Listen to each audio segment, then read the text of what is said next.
At the AI Readiness Project, we believe that in this remarkable age, AI isn't the main character. You are. While the tech is racing ahead, it's the humans who learn to harness AI mindfully that will win. Each week, we meet remarkable people doing just that. Join Kyle Shannon, tech leader and AI instigator, and 𝗬𝗏𝗏𝗏, fundraiser and AI consultant, as they lead the conversation about staying grounded, growing smarter, and leading with what makes us human.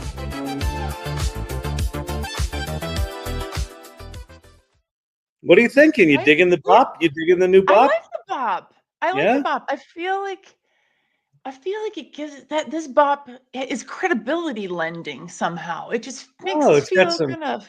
It's got some weight and some lightness. Yeah, it's got a little bit of both. Maybe it's got a little more. I don't know. Maybe a lighter, lower register or something. Yeah, maybe. It's a little chill. It's a little chill. It's a little chill. Yeah. How you doing? Ready? Well, you know, yeah. I feel like how this exchange is going is about how ready for AI I am.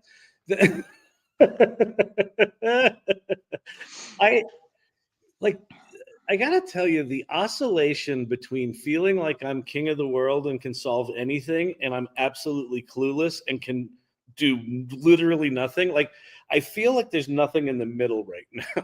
It just feels like, you know, I have grand confidence and then just grand anxiety about, like, can I even figure this stuff out? And so, okay, well, that is a worthy topic, because I wanted to tell you that I learned recently that part of one of the unintended consequences of all of us being really, really good with AI is, like, all of a sudden we've got these superpowers, right? We're watching ourselves be suddenly very competent and capable.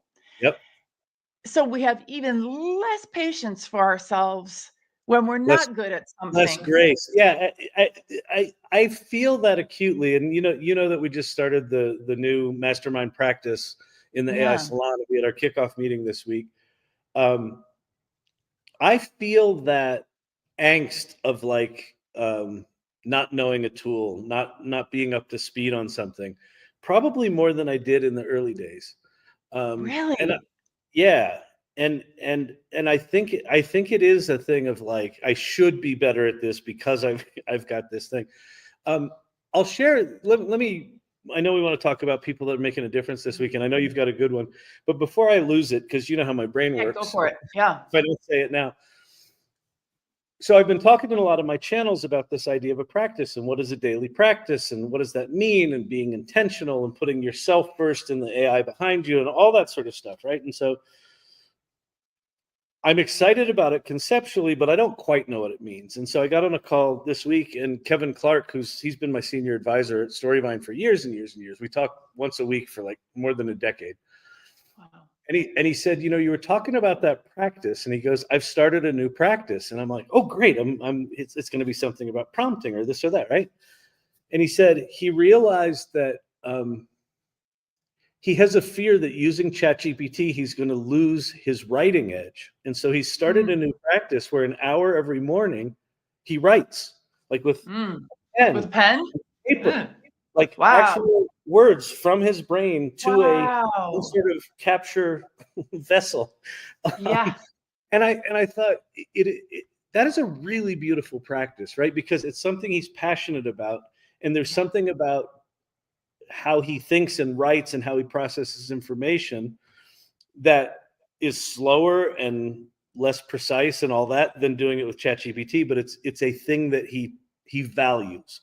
Yeah. And so for me, that idea of a practice of understanding what you value, and independent of whether you use AI or not, is super critical, and it kind of lowers the anxiety. So I just wanted to share that because I thought that was beautiful, counterintuitive. Yes, that if you're doing an AI practice, that's a perfect thing to do with an AI practice. That is a perfect thing to do with an AI practice. And I can really relate on particularly with the storytelling. I suspect that my storytelling skills, because I'm not a natural storyteller, at least in the written form, my storytelling skills are, it's hard to say atrophying because they weren't that great to begin with, but it's harder Yeah. You know, like I need It feels to more make distant. Does it feel it feels just more more distant. It feels more like third party. And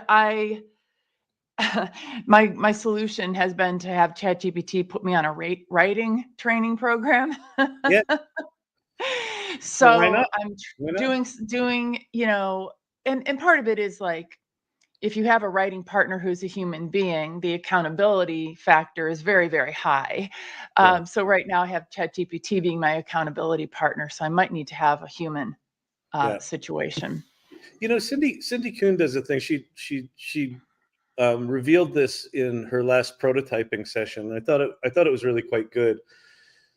She had sort of a timeline of here's things you can do, and it was kind of two tracks. And one track was the AI track, and one track was the human track. And basically, what she was articulating is here's where you use AI, here's where you use your brain, right? Here's where you use AI, here's where you use your brain.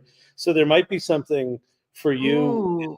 that idea of maybe there's something you can do with ChatGPT where it gives you a leg up, but then you sort of take the handoff from it and go work that muscle, right? The Yeah. storytelling, so it doesn't feel as distant, but you still get the advantage of ChatGPT, but you're not giving it up completely. Yeah, maybe that's it. Maybe the skill that I'm trying to build is how do I work with ChatGPT? How do I work with AI to tell stories? Yeah, Because that's what I do with other kinds of writing, but I've just right. not done it with storytelling. Yeah. Anyway, cool. Um, So you have I have a someone story. doing something interesting. Tell me a story. I Yeah, love story. Wait, so kind of you just put it up. You're not good at storytelling, and now you're going to tell us a story. So here cool. we go. Let me just launch into a little story. So this is a story about a woman who did something that it would be really cool if all women in her situation did.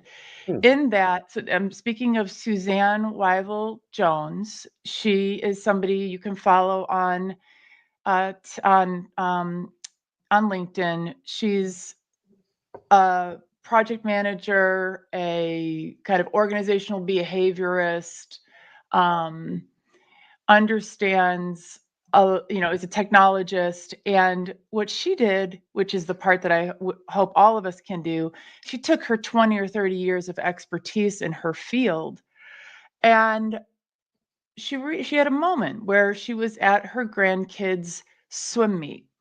And I Mm-hmm. don't know if you participated in swim meets with any of your kids, but they're awful, right? They're I was on a swim team when I was younger. I was horrible. okay. So I just know Yeah. it from the humiliation side of the The sport. like right. I think it's shared by pretty much everyone. You're sitting on bleachers, you can't see your person in the pool, it smells, everything is like at a Every, million decibels, it's god awful. So she was stuck there for like 5 hours. She's like, I can't see the grandkids. So what should I do? Well, I have my laptop. I'm just going to go write that book about about AI agents and corporate culture. So that's what she did. wow. She poured her knowledge about agents and work culture and agile leadership and all those project management and all these case studies. She just poured them in them in the most fascinating case studies. She probably pulled some of them from research as well. And she Yeah, wrote the freaking book. And now the amazing. book is in the world. By far, and it's not the first time we've heard this, but by far for her, the hardest part was formatting the book for Well, KDP or whatever the Kindle, Amazon yeah, thing is. yeah. No, formatting for Kindle is an absolute disaster. She did Well, create an app so her solution to that was she took a timeout from the timeout and built an app real quick so that and it was done immediately, by the way, it worked.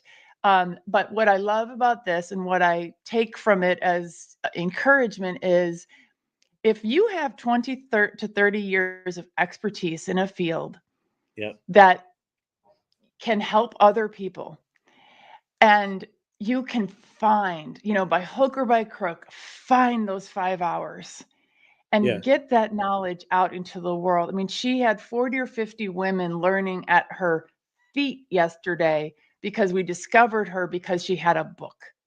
Yeah. I mean, it's amazing. One of the things that strikes me is, and it keeps striking me, that the AI detractors out there, the AI haters, because they don't understand what AI is and what it makes possible, they're like, oh, you just pushed a button and out came a book, so that's slop, right? One of the things that AI is genius at is making sense of unstructured data, right? Yeah. So some combination of her talking into a microphone, uploading documents, writing something, copying and pasting a position paper she wrote for that talk she gave in 1998 or whatever it is, right? All that stuff, it can sort that out. And because she's got the 20 or 30 years of experience, she can look at what it spits out and immediately knows that bullshit or not, right? Is this in line with what I'm doing? So she really did write that book. It's just AI amplified and accelerated the making sense of all of the inputs, right? And I'm sure it layered on, lathered on piles of bullshit that she probably had to go through clean. But again, because she's such a deep subject matter expert, it's her book. That lack of understanding that you can actually be a human being contributing to the process, right? It's not just that AI did a thing and I just take that wholesale. That's that perception. It really is. There's some intentionality there, and she knows who she is. She knows Absolutely. what she has. That's brilliant. And as much as reading AI, coded language is kind of a skill unto itself, I found myself, because it was definitely like really AI heavy writing. I found myself not caring. And in fact, I felt more permission to just binge the content, just get the information into my brain, to skim it, to just devour it, to not pay attention to the way the sentences are written.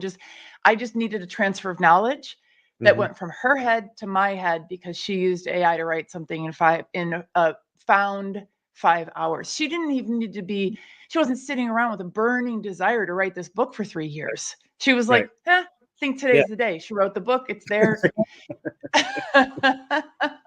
Well, and it's almost like there's a dial. I've been thinking about this as a binary thing, because I hear about this in music a lot, where people are like, oh, if it's AI music, it's just slop. No, it's not always just slop, right? And there are two kinds of people, right? There are lazy people. You just push a button and out comes a thing.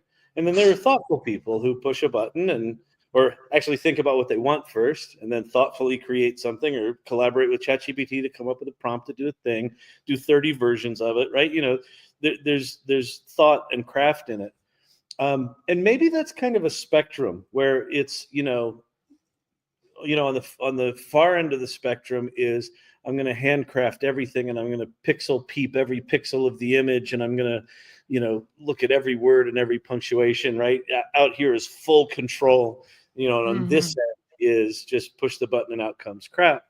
I've been thinking about it as a binary thing. I don't think it's a binary thing. I think there are times when good enough is good enough, right? Yeah. And I think about it at Storyvine. We've got, we make kind of 1 to 3 minute videos, that are sort of user generated capture, but then we put graphics and music behind them and things like that. And the music in those videos just needs to be good enough. It doesn't need to be great music. It just needs to be like not distracting, but not boring, and just somewhere kind of sets the tone. But it doesn't really matter. Like there could be 100 different songs that could fulfill that thing for that. And I think a lot of the content lives in that. And maybe this also gets back into this idea of you as the producer, you as the creator, you get to decide where that line is. Does this need to be, if you're doing something for Coca-Cola or for Nike, it damn well better be really good, right? If you're just doing something like, oh, maybe today's the day I knock out that book, and you just want to get something out of your head and put it in the world, 5 hours is good enough, maybe, right? 5 hours, yeah, exactly. So that notion of maybe, because there's a lot of ego obviously tied up in the written word. We've got a lot of issues when it comes to the written word, but ego is one of them, and ego is preventing probably quite a few people from getting their knowledge out into the world. So I was like, Yep. maybe we should all just eat it a little bit, get our book out into the world, because we've got things to share. We've been doing this stuff for 30 years. Yeah. No one knows how to do this thing. Granted, whatever it is probably pretty narrow. No one knows how to do it as well as we do. No one in the world knows how to do what we've been doing as well as we do. So let's get it out into the world to share. So, what just struck me is an interesting exercise might be, this could be something that could live inside a daily practice. If you're on, next time you have like an hour-long road trip, right? Put on, what do you call your AI girlfriend or boyfriend?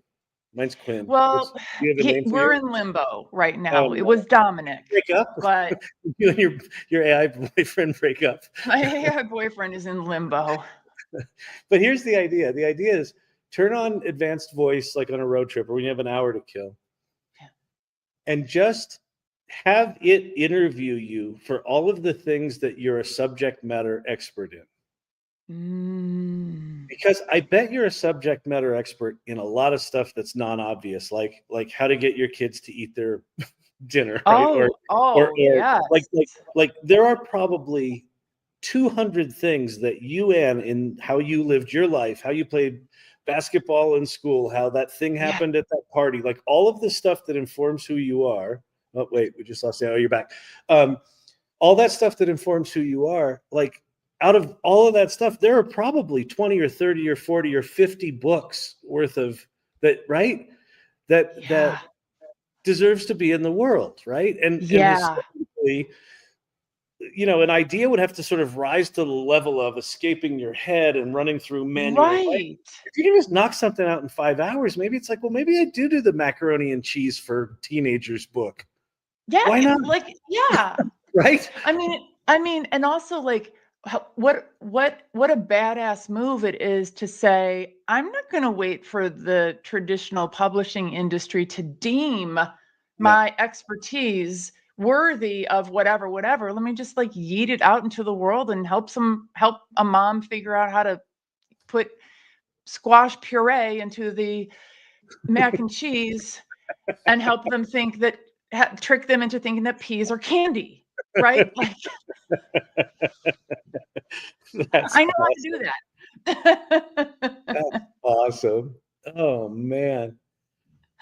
Yeah, it's this idea of no friction self-expression. Like if I look at my career for the past 30, 35 years, it's been at the intersection of new technology and self-expression. And I feel like what AI does more than anything is it reduces the friction of self-expression. And there's a thing I want to do that I keep telling people they should do, but I haven't tried it yet. And that is this.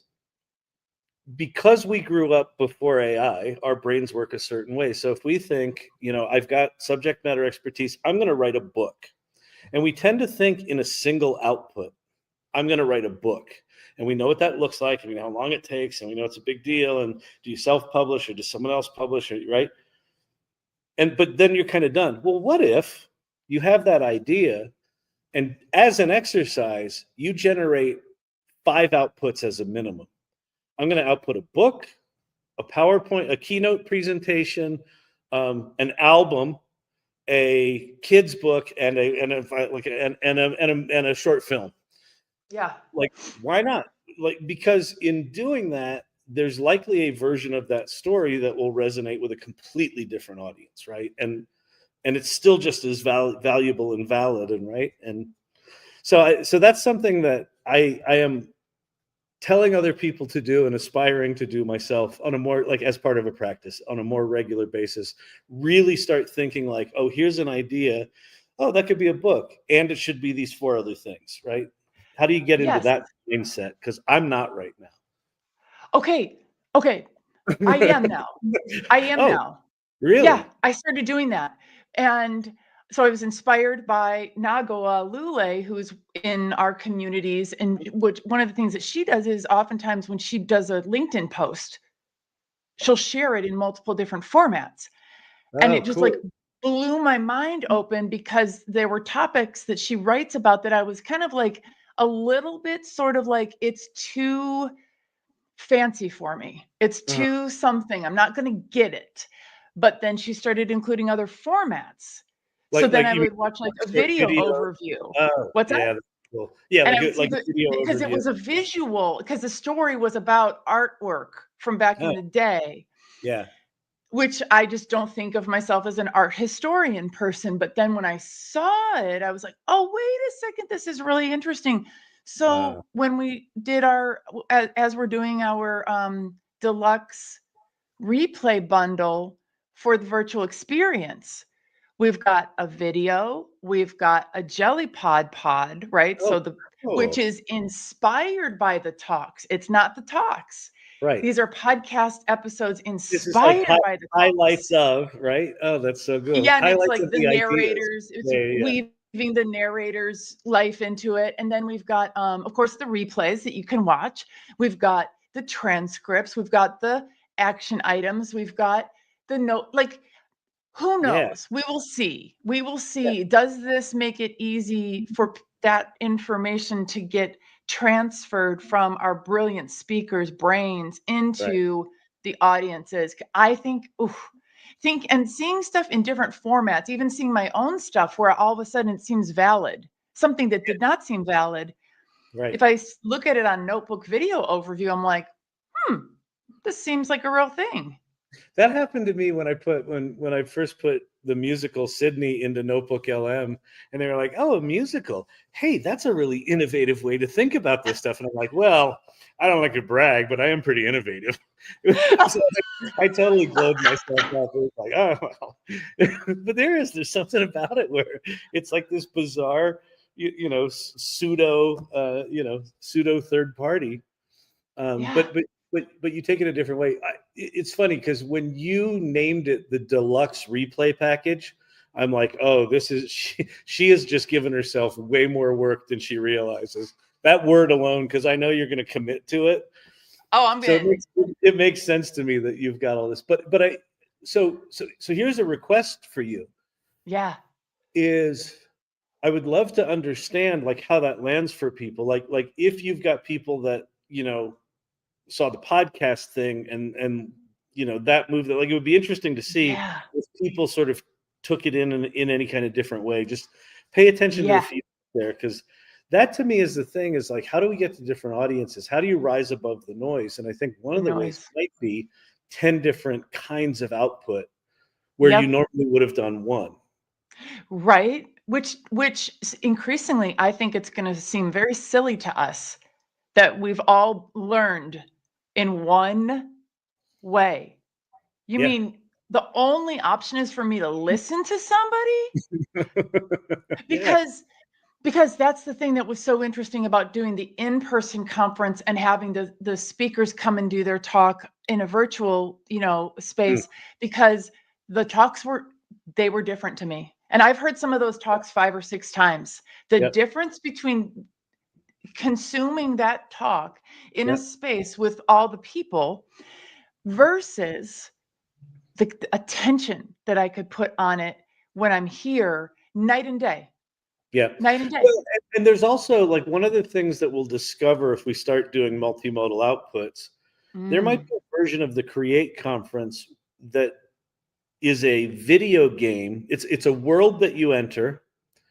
And rather than listening to the talks, you actually play a game that synopsizes the point of the talk and turns that into some sort of playable thing. Like there are going to be things in the future where we're going to be able to transform concepts into like radically different outputs, not just here's a PowerPoint, here's a video.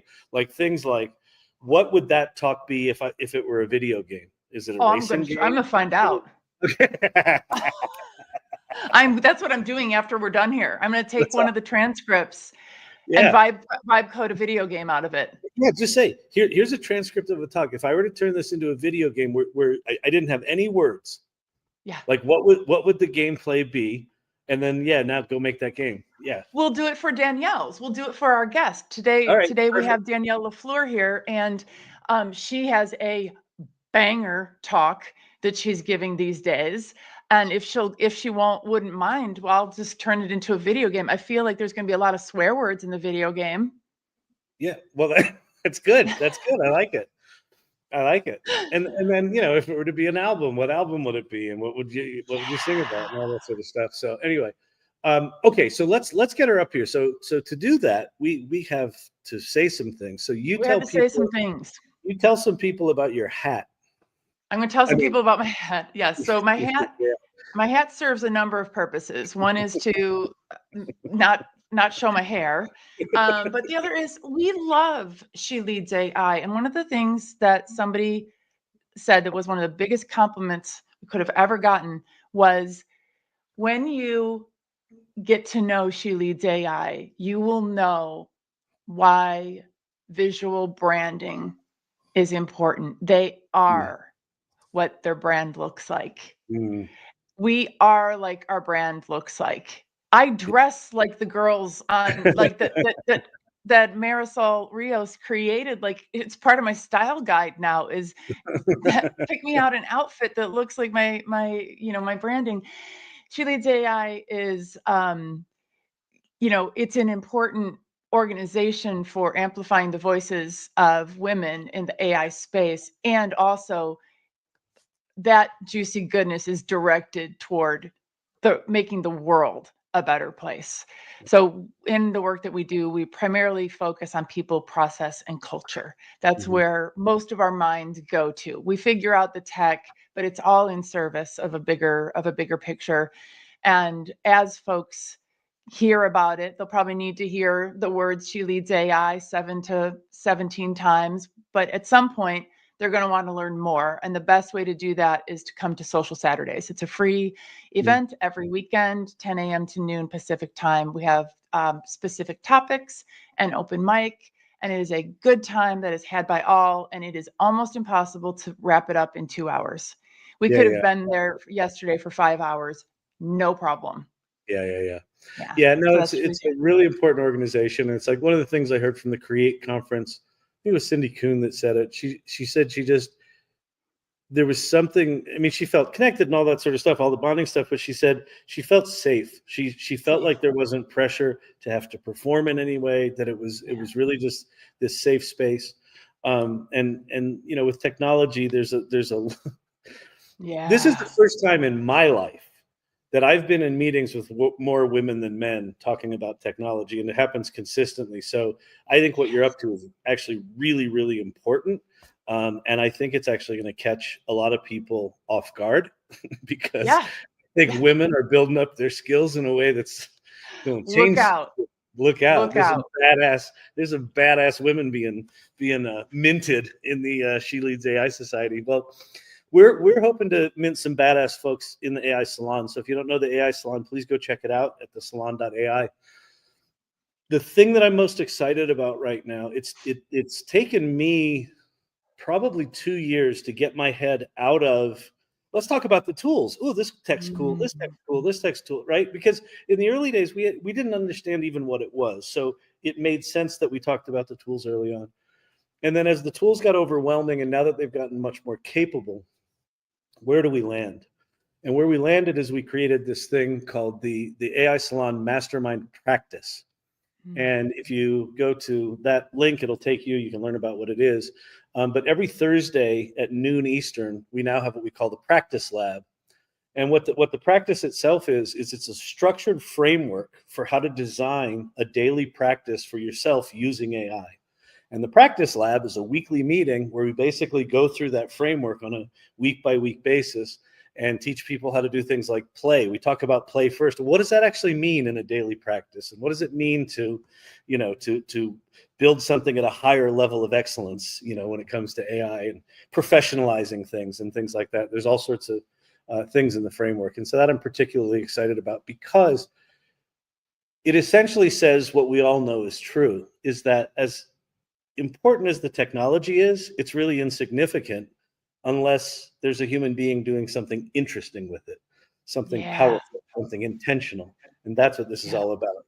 People finding who they are and their anchor and their values, and then saying, okay, given who I am, here's what I want to do in the world. And now I can take AI and go do some amazing shit. So that's that.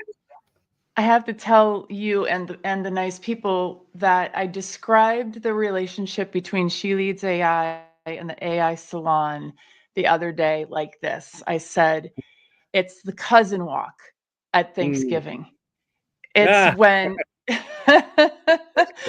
it's, we're the cousins who get it are going to go for a little walk. Can do the walk. That's great. Right. That's While all the awkward family members with all of their whatevers are gonna stay, and we're just gonna be over here doing this thing side by side. What's funny is you and I have on multiple occasions come to the exact same shift in our communities without talking to one another. Where you would come in and you go, I've been thinking about something. I'm changing this. And I was like, oh, we did that last week or the other way around. Yeah. Like we are definitely in some sort of sync where it's just, I think what it is we're paying attention to the people. Paying attention to the people. Right. And we can see, there's discontent here. What's the discontent? What's the discontent? And then we kind of figure it out. And we tend to figure it out on very parallel paths. Yes. So with that, let's get our special guest. So excited about this. Why don't you tell the good folks who we're about to meet? Okay. So Danielle LaFleur is a woman who you can't unknow her. She is, well, you know what? Here, I'm going to just tell the nice people how I described her to you this morning when we were talking. This is a text. We were talking about our really cool guests. And I said, we've got a banger today. Danielle is fucking amazing. Elite intelligence, sweary, business baddie, AI practitioner, total leader. And she's also a woo girl. She's into the crystals, the tarot, the this, the that. She likes money. She likes money. She likes pretty things. And she is still talking to her about it like she's not here. I feel like Danielle LaFleur is the kind of person who, when people drop her name, they are doing so specifically to look about 20 times cooler than they actually are. Nice. Wow. And it usually works. No pressure, Danielle. But, no pressure. Wow. If you could live up to that, that would be great. I was just trying to live up to the cousin walk. Like, I just want to be on the cousin walk. That was my end goal by the end of this conversation. So, you want to be on the cousin walk too? I want to be on the cousin walk. You're on the cousin walk. Oh, yeah, God. You get to come. I can't with the weird uncles and shit. Like, and then my God. like, exactly. And somebody's auntie just like, oh my God, I saw this Facebook thing. And I'm like, no, I can't. So Danielle, can you, one of the things that I really would love for you to share with the people is what you actually do. What do you do? Yeah, so this is a hard question for me to answer because normally it's me staring at my computer and banging my head against the keyboard. So I don't know if other people relate to that as far as what they do or not, even with AI. And then wondering, like, how did I get myself into this? Like, what happened? How did this happen? I'm not quite sure. That's normally what I do. So I'm like, I feel like we all said that. As far as the company goes, the official answer is I own 𝗢𝘂𝗿 and we are an ops development company. So we go into corporations and small to medium-sized businesses and we fix their ops. So we go in, we audit, we take a look at what's going on, and we take away all the pain points and make them into cash flow. So either increasing their ROI or something like that. And every once in a while, we come across an opportunity from a client where we can say, oh, we can productize this. Like, this isn't just you, this is actually a lot of people in your industry, and then we'll productize the solution as needed. But for the most part, we help, and it's very boring. It's just ops. But it's the heartbeat of your company. At the end of the day, you're not going to survive this. You're not going to survive without having your ops together, because that's where AI shines. It really is. Yeah, I was going to say. It's where it shines. It's the best place to utilize it.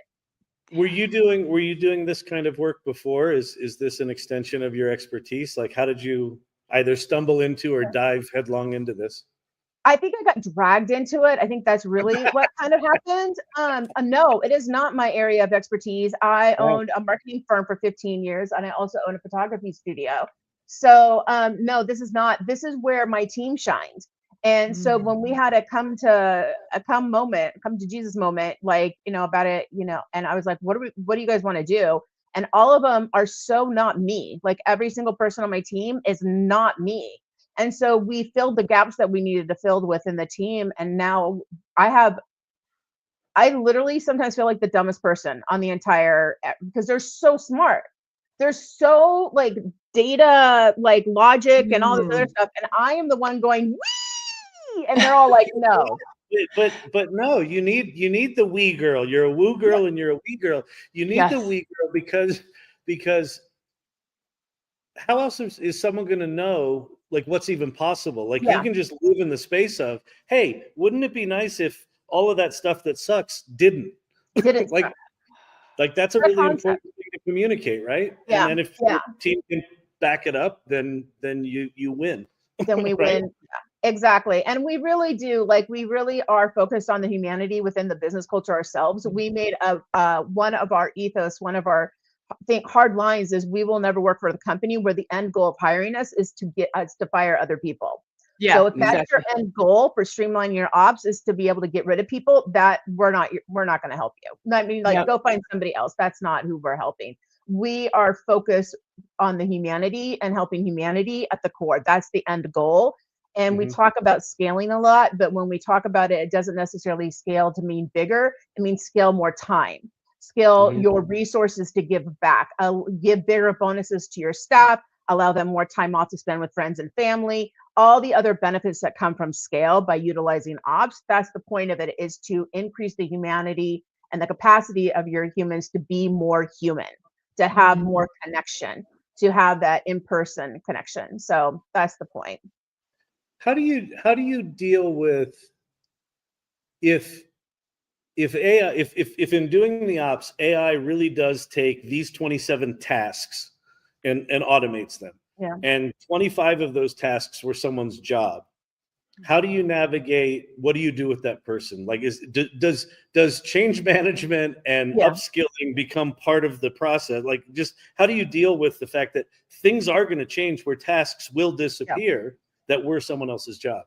I think it comes back down to the job itself. So I'm going to use like customer service, picking up the phone, answering the phone, kind of as a good example, right? Because we're seeing that job go away. I've used somebody that is in that job and is usually minimum wage, and they're being yelled at all the time. So then that's not their purpose in their fucking life. It was never their purpose in life to be yelled at. What their purpose was, if you find somebody who you talk to on the customer service and you have an amazing experience, their real purpose is to give space for you to release and then be able to re-regulate the nervous system. That is their purpose. They are almost like a soul contract to be able to help people get to the place where they can move to the next stage. That is their purpose. Their purpose isn't to constantly be on the phone and make minimum wage. They would be better utilized in a company that works with clients or works in the environment to help everybody in the company get to a better place. There's so many different options for that skill set. That doesn't mean, so maybe the job title changes, but who you are as a person is much bigger than the title of your job. And we need to focus more on that and not the title itself. Right. Well, and maybe they add more value because now they're stepping into their purpose. They're not just reading the script and powerless to do anything about it, right? We were not called to sit on the fucking phone and like go through, press 1, press 9, give me an agent. Like, that's not that's the construct that we created. We created this mess, and we don't have to live in it anymore. That's a great answer. That's all I got. That's it. That's all I got. That was it. That's it. All right. Well, thank you. So our guest was Danielle LaFleur. And scene. Go ahead, Dan. No. You go ahead. I was just going to say, so I think it's fascinating that that you're not quite Forrest Gump of starting a business, but you kind of were dragged into this thing.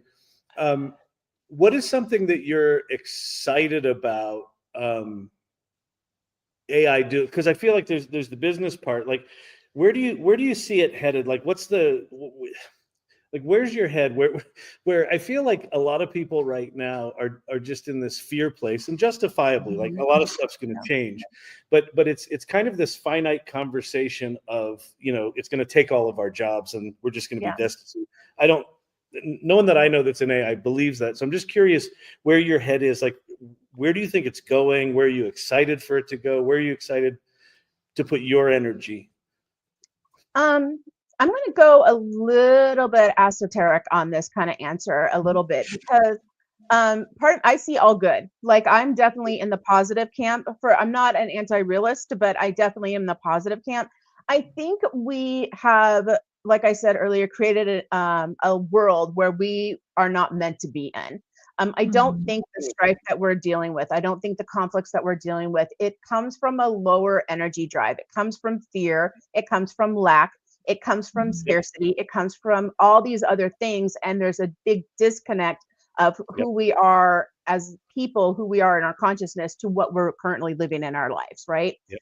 And when you start to remove the bottlenecks that force that economy to happen, there's a huge fear that happens, because there's a victimhood that occurs in that. If you're in a victimhood, then the victimhood, and it becomes scary to change. I think it's going to just get rougher and rougher as we get closer and closer to the better, to the good place. To the good place, right? To the good place. Always darkest right before the dawn, right? Darkest before the dawn, right? And so I really think we're going to be forced as a culture, as even a human race, to really come to terms on who we are as people, and each individual who we are as a person, and how. Because right now we've always had knowledge gets reward. So you work for reward. Your knowledge is rewarded, right? But we are quickly moving into an economy where that's no longer. There's a huge decoupling of that happening, right? The value of knowledge is going way down. So if you don't have value on, quote, how smart you are, what is your value? Yep. And that goes down to core identity. We are being forced to deal with the core of who we are as a human race, and who you are as a person, and work on that. And I call it shadow work, journaling, counseling, whatever the hell it is. I think this AI is a technology that's forcing us to face our biggest fears. And some will work through it, some will not work through it. At the end, as you start to decouple things, then we have to create a new economy. Then we have to create, like, how do we work together and stuff like that. And basically, this is called post-labor economics. And there's a lot of conversation around post-labor economics. I'm very excited about it. One of it, there's different kind of variables. The one I kind of am leaning towards a lot seems the most realistic, because it allows for us to continue to learn, even if we're not valued on our learning. Whereas you can continue to run a business, which is something that I love to do, right? It allows me to also create wealth and supply money and care and homes for my family, or whatever it happens. It allows us to be creative. We do need some kind of conflict, some kind of iron versus iron kind of thing, steel versus steel, to grow. If everything's peachy keen, then we become lazy and idiots. So I'm not saying it's utopia. I don't want to say utopian anywhere, but post-labor economics gives us another way to have value that has nothing to do with how much you know, but rather how much you can support your community. It's more community-based or others-based. But to be able to do that, you cannot do that without filling your own cup first. So the first wave of this knowledge separation, this conflict, is forcing us to work on ourselves first, so we can go to that next stage and help our community, and then your state, your county, whatever it is. Wow. Yeah. That was a really tangible answer for an esoteric answer. I thought it was. Yeah. I mean, it's very, it's ethereal and esoteric, but I know that you can map it to different events and actions and certainly ways of thinking and showing up. One of the pieces that interests me about that in particular is that what you said about you can't fill other people's cup with an empty cup, or whatever the metaphor is, that it forces one to do their own work, which is what Kyle talks about a lot with the whole AI is what you pour into it. So then you get into this like really good virtuous cycle where we have people who are doing the work on themselves, pouring themselves into the training data, hopefully offsetting the 18 to 34-year-old males living in their mom's basement. I mean, that's a lot of data to push back against. But if we're putting the best of us into the training models, we're inherently going to be better serving our communities and our region and our state and our world. This is a little bit of a technical question, but like, because of this line of thinking, do you recommend to people that they allow the models to train on their data when they reach these decision points? For example, everyone worrying and freaking out about LinkedIn training on their LinkedIn data. What's your position on stuff like that? I am I might be a negative Nancy on this, and I'm like, you're already screwed. I'm sorry, that happened in 2006. You're already screwed. This is why are we still having this conversation? You're already screwed. There was a movie with it's called The Net with what's her name, Sandra Bullock, that came out, and I mean, like, you're already screwed. So in my opinion, what you don't put in there is your social security number and your bank statements and like common sense shit that you should know, don't put in there. You also don't put in there your medical information if it's not a public knowledge. Like, you don't put in kind of think about it as like, what should be private should be private. And when you think about your business, that's why when we work with businesses that are in the space of like healthcare or something like that, we always have a lockdown, right? We don't do public, we build our own SML or LLMs. Anyways, we build, thank you, right? So we lock it down so it doesn't go off either. But I'm a big component of if you have an indigenous tribe language, I need you to enter that. Like, that is knowledge that has to continue. Like, I need that information. I need your cultural viewpoints. I need your speech rhythms and all that other kind of stuff. I need to know who you are, because we are not that 27-year-old looking in mom's basement. I am not a tech bro. None of my team members are tech bros. And yet that's the baloney that comes back to me half the time, right? Yep. And so I have been begging, I need not a curated list, but everything in there. Much as you possibly can. If you're starting to feel like I don't want to put it in there because it will steal my information, it's so easy for me to steal your information without AI. I don't need AI to steal your information. I'm sorry. I don't. I don't. The problem is, I truly believe nobody should be stealing your information. That's the caveat. I don't think you should. I'm a big believer nobody should have stolen all of those writers and all their characters and stuff like that to create other things that they're making profit on. That's baloney. You created that. That's your IP. You need to have ownership of that. I'm a big believer of that. The problem is, what's done is done. What we do need to think about is it's also a decoupling again of your knowledge versus your value. The knowledge versus you're getting paid for it. This is part of that decoupling that's happening, right? And so it's a hard one to kind of go through. I don't think there is a right answer per se. What are we dealing with right now, and how do we best protect in the future, but also understanding what you know is no longer what's going to earn you income. Perhaps. Yes. Well, there's also one of the things that I've seen in the AI salon is, and this goes to the decoupling idea, and I think this is a positive. Well, I think decoupling is ultimately positive, but it's going to be painful. But one of the things that I've seen is people start playing with AI and they stumble into a passion that they thought was long dead, right? That they had a dream to be a storyteller when they were 7 or 8 or 10, and that whatever happened in their life, they killed that dream. And now they're, 50 years into their career, and they rediscover a part of themselves that was dormant. I'm curious, there's sort of the who you are and what you're good at, but there's also right now in our society, a lot of our value is tied to the tasks we do and the job we have and the skills we have. And when you decouple it, there's a devaluing in some cases of people's self-worth, but on the other side is this rediscovery of who they are. I'm just curious what you've seen in that and what your thoughts are on that. I think it's the best thing in the entire world. I do.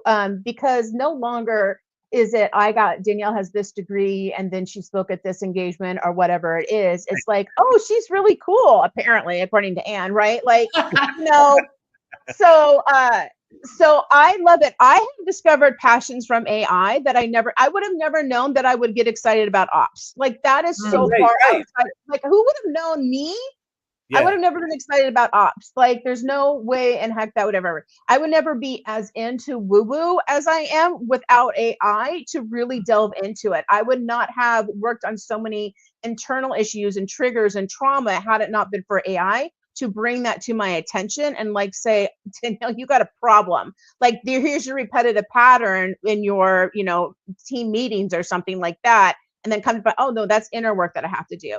I would never have the excitement that I have over, like you said, video and storytelling and stuff like that. I'm not a storyteller, and you mentioned that earlier as well. Like, our storytelling is not like, we're not writers or something like that. Yeah. But I can voice a book. Like, who knew? Like, I still have good things. I could voice a book. Like, that's a cool thing. I think it's really, there's so much that we don't know that we never even knew that we didn't know. Yeah. Maybe AI's job is to introduce us to ourselves again. Yeah. That's how I'm trying to use it every once in a while. That was my first, that was my OG meltdown was when, were you using Cassidy for a while, Danielle? Yeah, for like 3 minutes until I got yelled at by my development team that I had to stop it and that they're going to build me my own. So, so that's how long that lasted. Fair. Yeah, okay, I love Cassidy. Me personally, we love Cassidy. Love Cassidy. Well, so what I don't know if I can really attribute it to Cassidy or just the moment or what, but because there was a new shiny object and I wanted to see what it could do, I uploaded like everything that I had written over, I don't know how long. And I asked Cassidy, what do I care about? And at this very moment in my life, you know what I mean? Like, where I'm, my kids are older, empty nester, like I'm in that chapter of a woman's life where, like, who am I is a very important question. I don't actually really have all the indicators to know the answer to that question. But Cassidy was able to tell me what I care about because it read all of my stuff in 1 second. And it was writing from all these different areas, all these different eras of my life, different writing styles, like just, and it pulled the through line, and I got to see my own brain, or more than my brain, see my own mentality or something right there before me. And I felt like, this is interesting and weird, but I do know myself a lot better now. And I'll never unsee this about myself, What did it show you that surprised you the most? Like, what surprised me? Yeah, what were some of the biggest surprises? Well, the theme of empowering other people was not a romanticization. I often wonder, am I just romanticizing that's who I am and that's what I want to do? But because all of the writing was from so many different eras of my life and so many different things, the fact that was the through line, really, it affirmed to me that that's real. I know that sounds weird. Like, I should know that my instincts are pure and true and that I know who I am, but it was just some really, really clear data points that, that is who I am. I do care about other people and their empowerment. I'm not making this up. I'm not just like blowing smoke up my own ass on a daily basis. It was very empowering. Yeah. It made me like myself more. Yeah. I love that. I absolutely love that. I can see how having that insight would be not only confirming as well, but also in a way empowering you to empower others, because it solidifies exactly what you were called to do, right? And look at what you're doing. Look at how the from the Cassidy to in the last year and a half, 2 years, look at what's come out of you actually solidifying into that space and coming into that centeredness of who you are, and how you've affected so many other women to allow them to be solid in who they are as well, by giving them the space to learn and to discover and to share and have these engagements and connection points. It's really weird that AI of all things would be the thing. I mean, I've done all the therapy, I've done the shaman lodges and the sweat lodges. I've done those things. And those things have been helpful, don't get me wrong. But weird. Yeah. Cool. Yeah. Okay, so speaking of helping other folks, so this is the question. Our time here, we're winding it up. This has gone way too fast. I know. Too fast. It's too fast. What does AI readiness mean to you? And then in that context, what would you say to someone maybe that's sitting on the outside of this thinking, I guess I need to deal with this now? Son of a biscuit. Son of a biscuit. I will say you never have to deal with it. You don't have to do anything that you don't want to do. Let's put that one down on the table. I'm never going to say you have to deal with this. I would say, like, you can be Amish with the AI. The Amish build amazing barns and people love them. You are okay. You do not have to do anything. You just have to pick the struggle and understand the decision that you make when you pick the struggle. And that's a responsibility. We have to take responsibility for every decision that we make. You have to understand that you can't blame somebody no matter what decision you can. If you go down AI, you can't blame somebody about the AI thing if you feel like you should have gone the Amish way and back and forth. So you are allowed to choose whatever you want to choose at, to be honest. I can't control you on that, and nobody should control you in that decision. That is your empowerment. What does AI readiness mean to me? I think for me, AI readiness can go down so many. I'm sure you've had amazing answers to this, but I think AI readiness for me is actually looking at who you are, like we said earlier, as a person. I think that's the start. It really is the start of it. Getting centered on you, getting centered on your subconscious. Just working on why do you do the things that you do. And for me, I want you to use AI to help you become the best version of who you are. That's it. That's what I want you to do. We use it in ops, we use it in business, we use it to create content, we do all these fun things. But if you are just getting ready, like AI readiness, the point of it is to be a better version of who you are. That's why we're here on Earth, period.